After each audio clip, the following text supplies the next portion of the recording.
Dieu ne veut plus demeurer dans cette arche en bois. Dieu veut demeurer dans une arche vivante qui est Marie et qui se trouve aujourd'hui éternellement auprès de lui dans le ciel. Bonjour, chers frères et sœurs, bonjour, chers abonnés. Je suis très heureux aujourd'hui de partager avec vous cette méditation de la parole de Dieu.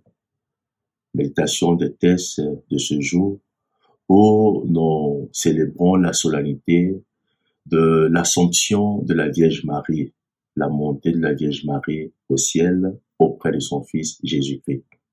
Alors, je vous dis bienvenue à Parole de Dieu au quotidien.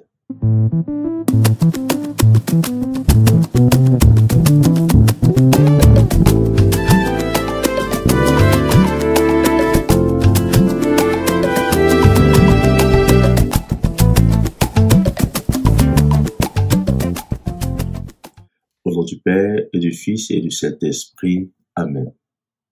Gloire au Père et au Fils et au Saint-Esprit, comme il était au commencement, maintenant et toujours, dans les siècles des siècles.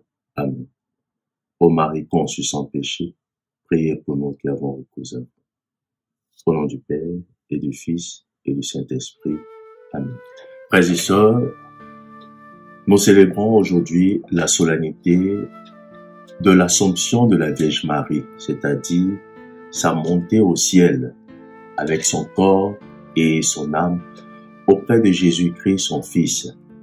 Et les textes que l'Église nous donne de méditer, nous permettent plus ou moins de pouvoir faire face à cette réalité de l'Assomption, de comprendre que la Vierge Marie est au ciel, qu'elle vit désormais éternellement auprès de son Fils, où elle intercède continuellement pour nous. La première lecture, tirée du livre de l'Apocalypse, nous décrit déjà ce grand signe où une dame vêtue du soleil, marchant sur la lune et couronnée des 12 étoiles. Déjà, l'Église voit dans cette dame, l'Église dans sa méditation, dans sa théologie, voit dans cette dame la Vierge Marie. Vierge Marie, mère de Jésus-Christ, présente dans le ciel. Et dans la deuxième lecture, tirée de la première lettre de Saint Paul l'apôtre aux Corinthiens, l'apôtre Paul nous donne de comprendre la résurrection, qui est la réponse au péché d'Adam. Le péché d'Adam qui a engendré la mort. À cause de la désobéissance d'Adam, nous avons la mort. Et Jésus qui vient, par son obéissance à son Père, nous donne de bénéficier de la résurrection, de sa résurrection.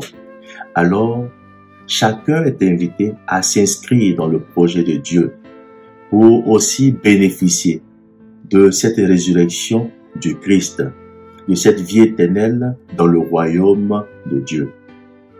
L'Évangile, quant à lui, ne décrit pas une scène de l'Assomption, comme nous avons la scène, par exemple, de l'ascension du Seigneur, la montée de Jésus-Christ au milieu de ses apôtres, monte au ciel.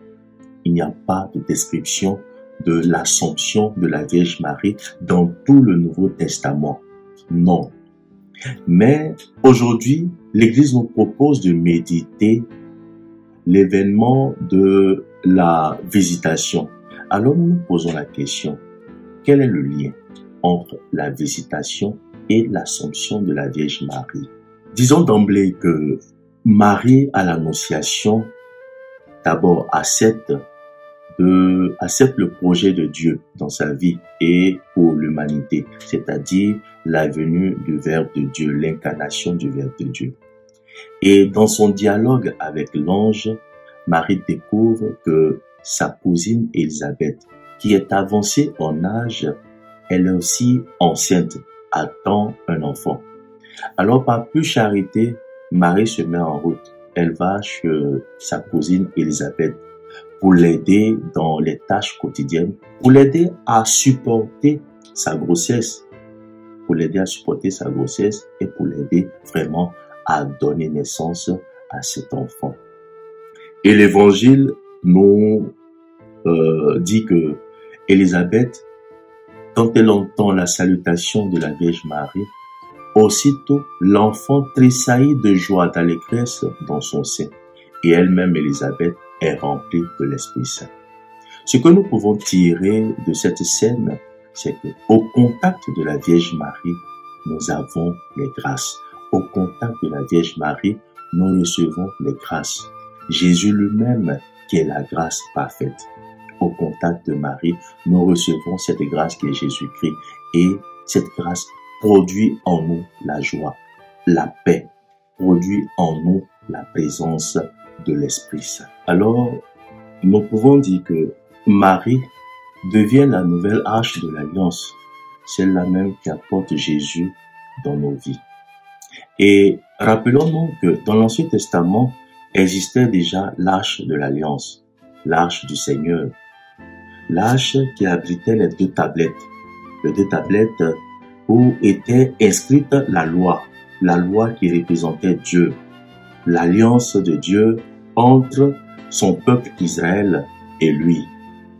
Alors, la présence de ces deux tablettes était vraiment la présence de Dieu au milieu de son peuple. Et l'arche qui habitait ces deux tablettes était appelée l'arche du Seigneur, l'arche de l'Alliance. Mais Dieu, voulant rentrer totalement, physiquement en contact avec son peuple, va s'incarner en la personne de son Fils. Le Verbe éternel, le Verbe de Dieu, va s'incarner dans le sein de la Vierge Marie. Alors, en s'incarnant dans le sein de la Vierge Marie, fait de la Vierge la nouvelle arche de l'Alliance. La nouvelle arche de l'Alliance. C'est la même qui porte le Verbe de Dieu, c'est la même qui porte en elle la parole de Dieu faite chair. Nous comprenons tout de suite ces paroles de la première lecture qui, le livre de l'Apocalypse, en son chapitre 11, verset 19, qui nous dit que nous voyons le ciel s'ouvrir et l'arche de l'Alliance présente dans le ciel. Alors, si Marie est cette nouvelle arche de l'Alliance, nous comprenons qu'il s'agit vraiment d'elle dans le ciel. Marie présente en son corps et en son âme auprès de son Fils Jésus-Christ dans le royaume éternel, dans le ciel où elle intercède toujours pour nous. Alors, nous comprenons que l'assomption de la Vierge Marie au ciel, sa présence corps et âme auprès de son Fils dans le royaume éternel, n'est pas une invention de l'Église catholique, comme le pensent beaucoup de personnes. Non, avec ce texte de la première lecture, tiré du livre de l'Apocalypse, nous comprenons déjà, où nous voyons cette présence éternelle de l'arche de l'Alliance dans le ciel. Et si nous sommes d'accord que Marie est cette nouvelle arche de l'Alliance, effectivement, il s'agit de Marie présente auprès de son Fils dans le ciel. Si Jésus est la nouvelle alliance entre Dieu et les hommes, si Jésus vient remplacer les tablettes de l'Ancien Testament, les tablettes qui exprimaient l'alliance entre Dieu et Israël, acceptons aussi que Marie, nouvelle arche de l'alliance, vient remplacer cette arche en bois de l'Ancien Testament qui abritait les deux tablettes. Dieu ne veut plus demeurer dans cette arche en bois. Dieu veut demeurer dans une arche vivante qui est Marie et qui se trouve aujourd'hui éternellement auprès de lui dans le ciel. Pour revenir à l'évangile, nous voyons que Marie chante le Magnificat. Le Magnificat, pour le retenir, est un cantique prophétique, c'est-à-dire un cantique qui annonce les événements présents comme les événements futurs.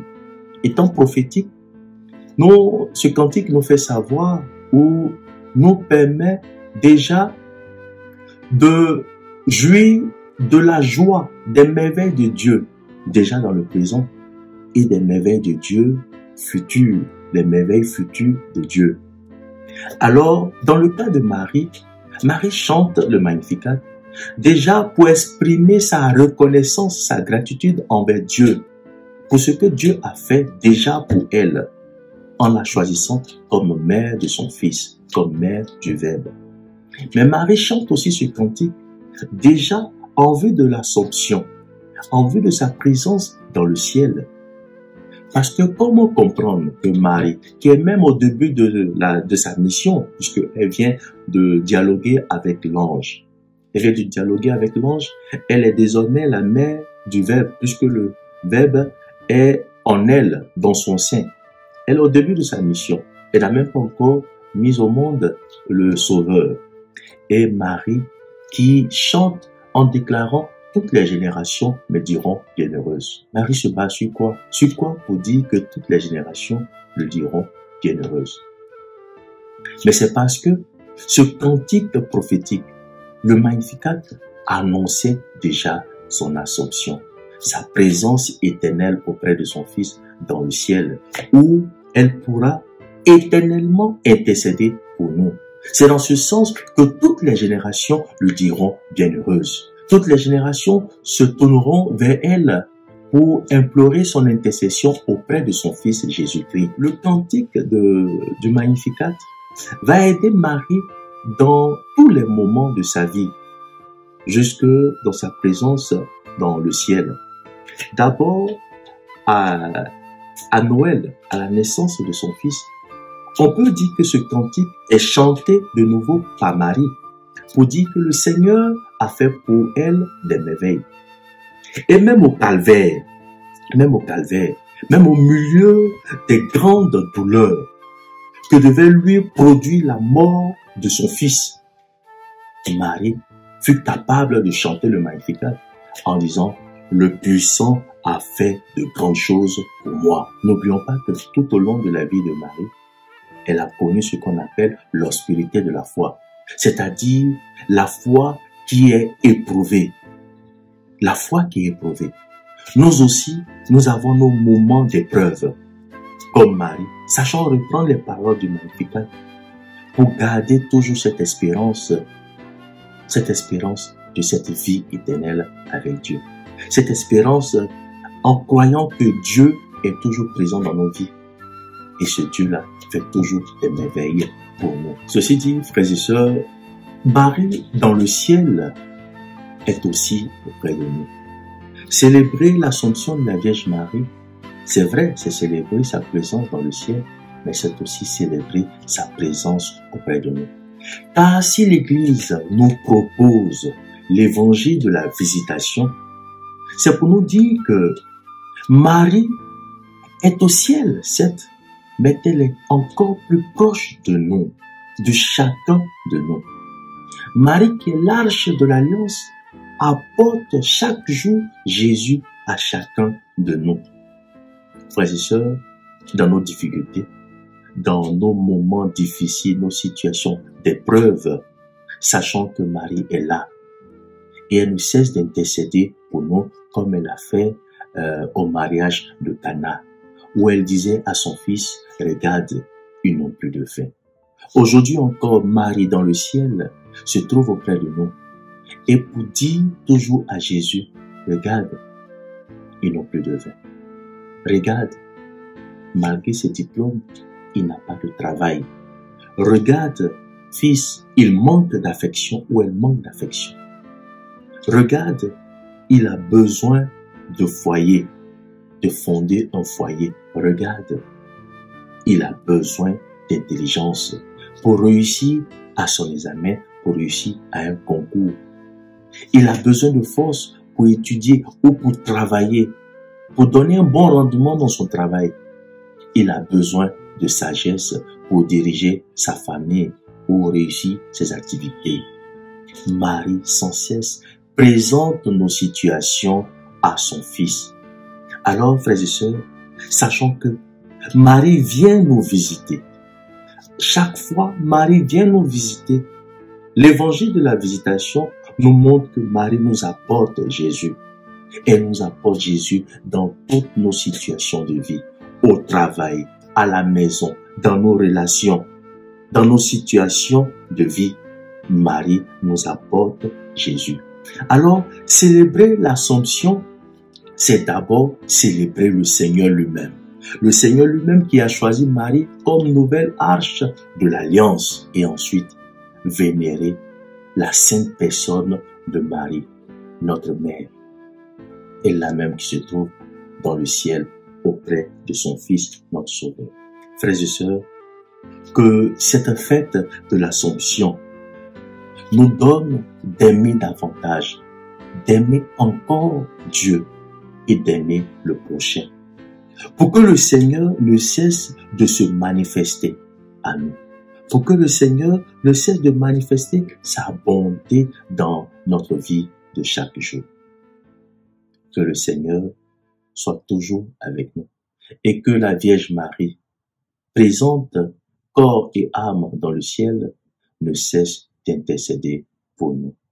Au nom du Père et du Fils et du Saint-Esprit. Amen.